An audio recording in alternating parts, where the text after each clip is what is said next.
but it will all count for nothing if they're defeated here. I think at the third time of asking, he's just about got the pace on his break right. Just the cue ball a little bit there, but that extra injection of power just seemed to be what he needed. Gets a ball, gets first chance for his team. Do they take on first chance? That they've won the Scotch frames in their first two matches, the opening frame in their first two matches, by letting their opponents be the aggressor and then doing the business afterwards. And they may do the same again here. This is not a good layout. Yeah, they've certainly no intention of doing anything other than pulling back there. We're in a very interesting opening frame here.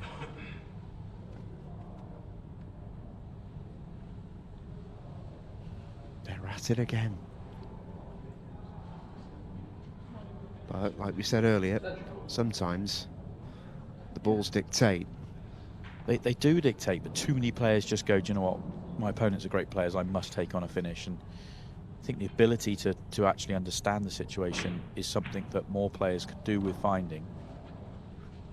Now, one of the things I would say is I think Shaun's very good in these situations, but that doesn't mean you should just throw caution to the wind then, because you're kind of playing into his hands. You have to play the game.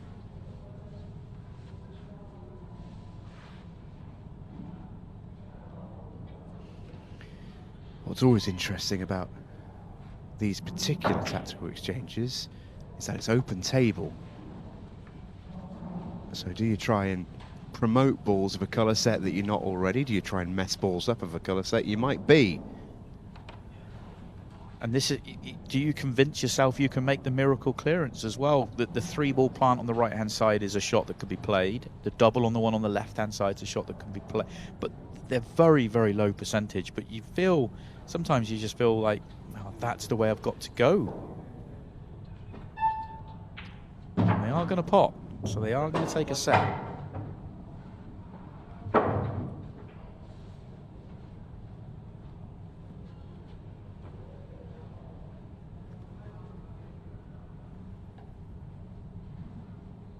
Are they going though? I think there's your answer. No. And yellows are, would you say they're behind here? Yes. I'm surprised by the shot played though. It wasn't a particularly good effort of the cue ball. I don't believe he was doing anything more than what he's done though, which was just turning the table over and trying to get a red near the top right corner. And it's come out nicely enough for him.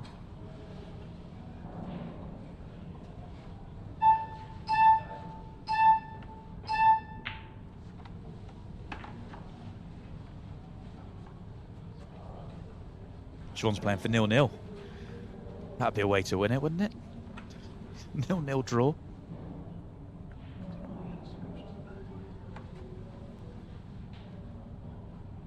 I say that very much tongue-in-cheek, but he's thrown another ball in the mix that's just making it even more horrible. It's containing rather than progressive safety, which sometimes is exactly what you need. That's a progressive safety. Yeah, that's a nice little shot from James Hawkesworth. Do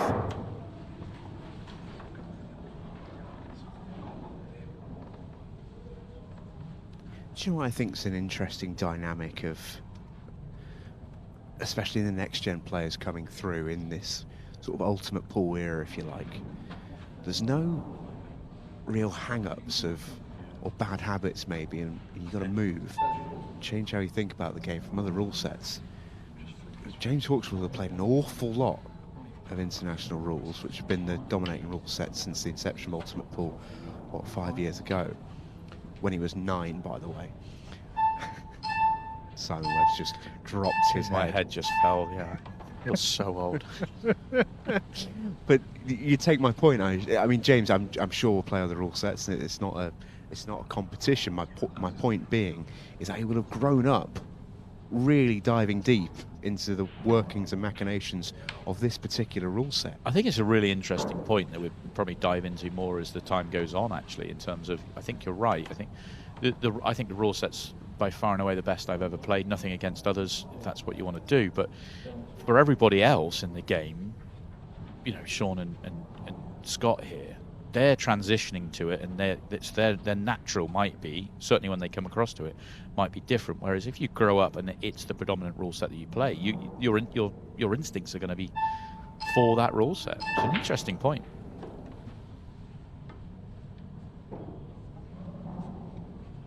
That's an interesting shot from Shaun Storry. This first frame is so big. I think there's an opportunity to go here. You can take this one to right centre, it's the only one you can see. Try and get the cue ball across to be able to pot the one top left. If you just reach the middle of the table, then you can play the breakout shot. I think if they continue down the path they're going, I think they're probably going to end up on the short side of it. Wow, that was a great effort. That was completely different. That was much more entertaining than the one I was coming up with.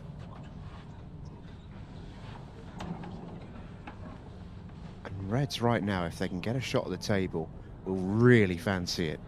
But can Scott Gillespie and Shaun Storry keep them away? Oh. They've got to go. Well, I don't know. There's a very risky loss of turn shot on, or you go. That's your choice here. That loss of turn shot's still on. Maybe they pull back to try and give Shaun more of a window to play it. Should come up and get behind those two yellows on the left-hand side whilst playing the loss of turn. If they get the shot right, they take control of the frame. They get it wrong, they're giving away the frame. I think the cue ball was massive to play the loss of turn here. Scott's done well to get the cue ball where it is. Bit of angle, they're looking to land it near the top right corner of the table as we looked at it there on the overhead. I don't think they got it. Now I think he's playing a different shot. Yeah, he's just going full-blooded to go for it. Yeah, my gut feel was that's what they were originally playing, but they saw it different. They've gone full-blooded for the finish. That's an excellent shot from Shaun, it really is. Yeah, because when you're playing it almost down the rail, you get even less room to manoeuvre. Yeah, I thought originally they were going to go the way I was saying, but he would have been playing it with a lot of top left to try and use the top cushion to spin across. The minute he was digging on it, he was playing the shot he played. It was a beauty. Certainly was. Classy shot.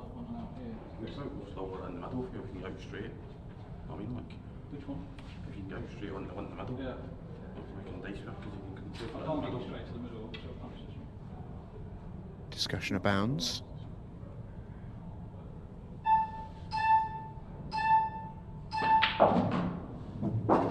What Scott was saying is, if you take the left down one and get straight on the one in the middle, it's fine. I can play for the yellow in the right centre. If he come up short of it, he could have used the top cushion and spun it around two cushions. So he's actually gone past the straight, but that still gives him the ability to play on the one to right centre. Ideally, they want to finish a turn above straight.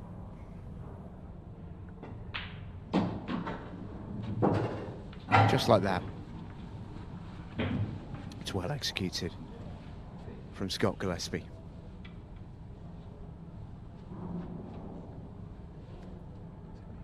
Yeah, can punch this in and it's on a beautiful line.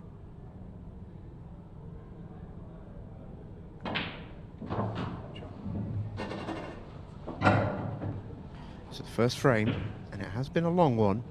Both teams held their own pretty well. The first frame is going to go Scott Gillespie and Shaun Storry. They've won all three opening frames tonight, and that was the best by a long way because they were asked a big question there.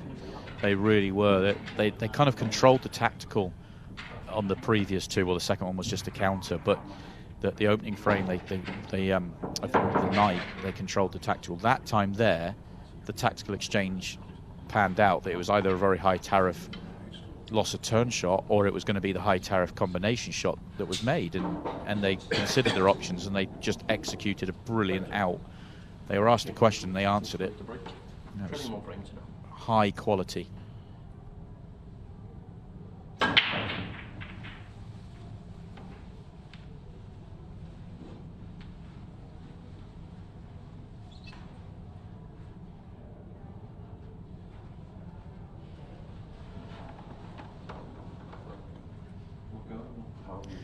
Feel for James a little bit. He played a beautiful shot in the last frame that against lesser players probably would have earned him an opportunity to go and win the frame, or his partnership an opportunity to go and win the frame. On this occasion it didn't, because two high quality players came up with the goods, and then he follows that with a dry break.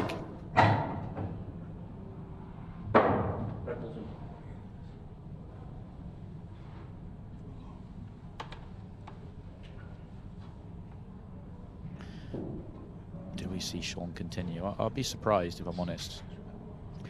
I think from what we've seen this evening, yeah, it feels unlikely. 1-0 up when the draw's good. You're in the second half of the match. The red on the left-hand side, the top cushion there as we look, almost the one he's nearest to, is a really bad ball.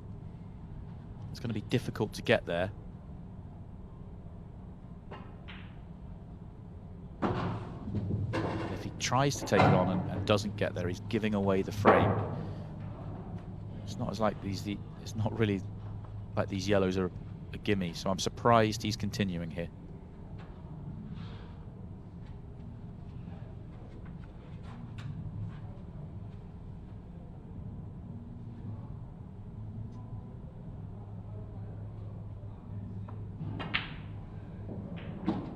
Oh, he's just about going to continue, but at what cost?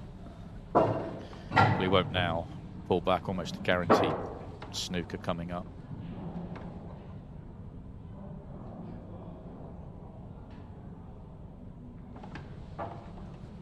Important not to foul here for James. If he doesn't foul and doesn't open up the red on the left-hand side, then he's got control of the frame. He becomes big favourite for the frame. So important not to panic on the clock. Don't foul here, which he hasn't. No damage done as well with that yellow not going safe. Pretty good cue ball too. Yeah.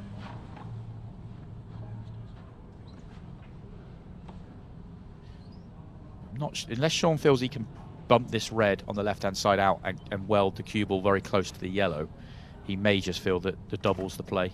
It may be that you backed into a corner, you take the double on. No, he does feel like he can get the safety right, and he hasn't. That was risky. It was tough as well.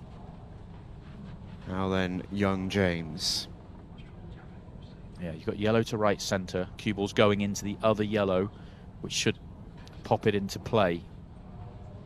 Looks like he likes this one up the table as well. So this one goes first, then maybe play that shot. Yeah, I think that's a great choice, honestly. That yellow is hard to land on, and you always had to deal with it. Yeah, early. I thought it did go to bottom left. I'm going to reserve judgment really. Can he get better on the one to right centre to break out the problem, or do you just back the fact that you're probably going to end up playing it as a double, maybe?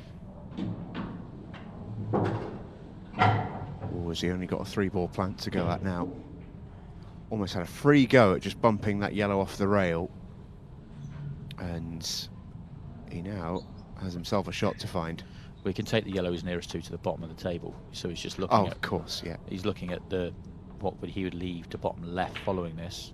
He's a very clean potter of the ball. Normally. Yeah, normally. He started walking around the table. I thought he'd made it. It's all right, I didn't even see the wide open pocket, so...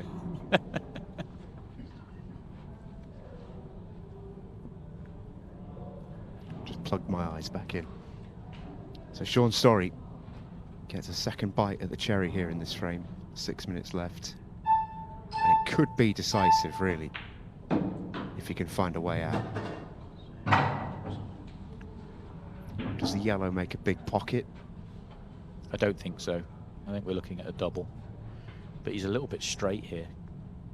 So may just have to accept the fact that he plays the next one long straight as well and pull it back for a double, or roll it through for a double. Whichever way he sees it, corner or middle.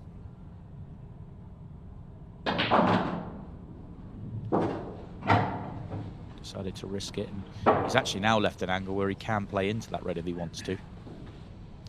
Does he? It's a big target. I feel like good things can happen. Yeah, it's a big target if he goes bottom cushion and into it off bottom cushion, side cushion. If he comes across the table as a stun shot, then the target's much, much smaller. It really depends on how wide it looks when he looks down on it. Looks like he's going straight into it.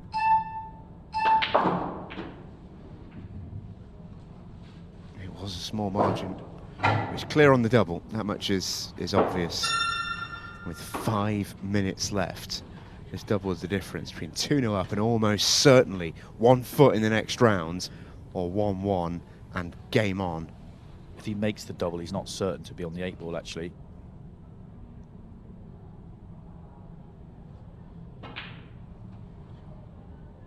And he has missed it.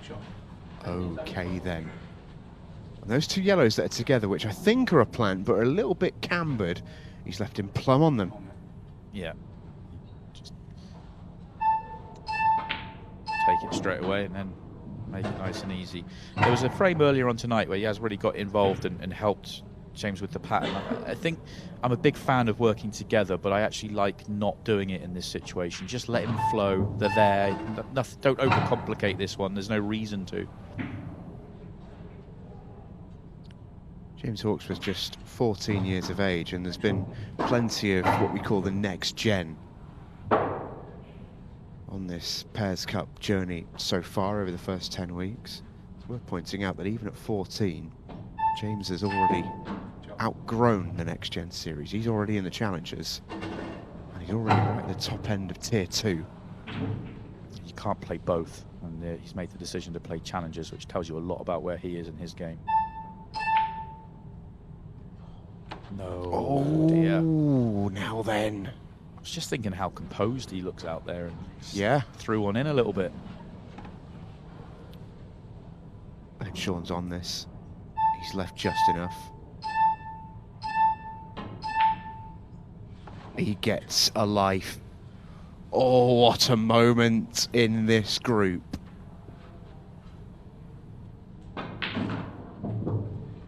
This is a massive pot coming up for the young man. Oh, that's confidence. Having just missed what could and maybe should have been a crucial pot, to then just roll up and knock that 8-ball in like it was hanging over the hole, slightly hampered cueing, that shows real character. So we're going on to a Scott Gillespie frame with, what, 2.5 minutes or so to play. Scott has not played a shot yet in his own individual frame tonight. He will hope he gets to in this one, otherwise they could be in a little bit of trouble, although he has won a frame tonight on the individual, and that was a golden duck. Well, we have not long left. 2 minutes and 50 seconds, as you can see behind Scott. This may be the final frame of the night. It is winner takes all. And if it stays 1-1, Scott and Shaun will qualify.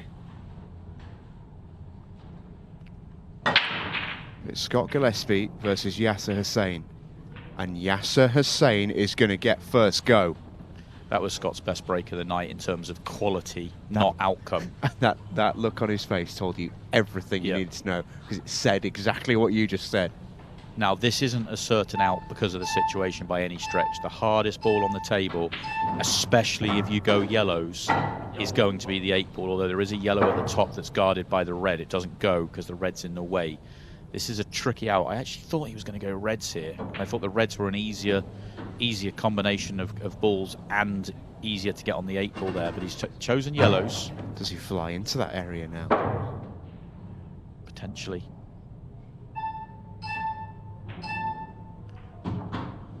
Has he made it worse, or has he got a little lucky? He's got a little lucky. I don't know whether he can pinch the pocket enough to actually open it up here. He may have to go right centre if it goes and then do it. It looks like he would have to pinch every bit of the pocket with a lot of pace to do this. Loads of left-hand side. How's your out? That's not bad. He's still batting here. This is tough. Next 3 shots to get on that 8-ball. It was really tough, and that may well do it. Scott Gillespie knows he just has to see this one out.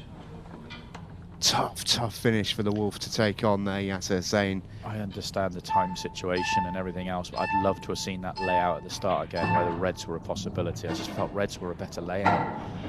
And the yellows were... it was going to be tough because of the situation, whatever, but those yellows, connecting them together, and that 8-ball. Tall order. Scott calls his extension. He probably only needs to make one more pot. Yeah, he was hoping it would be slightly easier than this, but I mean, this is still routine for a player at Scott's level. That's the Scott Gillespie part. I've said it all night. He just makes those for fun. And that should do it. Strange things come into your mind though when you're just running the clock down. It's like you want absolute sitters. You don't want anything that's got anything on it at all. Well, Scott Gillespie has made a career out of bottle finishes, and this one is right in his wheelhouse. It's been a funny, funny night for Shaun and Scott this evening. 1-0, 4-0, and it's going to be 1-1. But job done. But job done. And a very, very professional job indeed. A brilliant display from young James Hawkesworth and Yasar Hussain, but it's not quite enough against the big boys. Scott Gillespie and Shaun Storry have done it.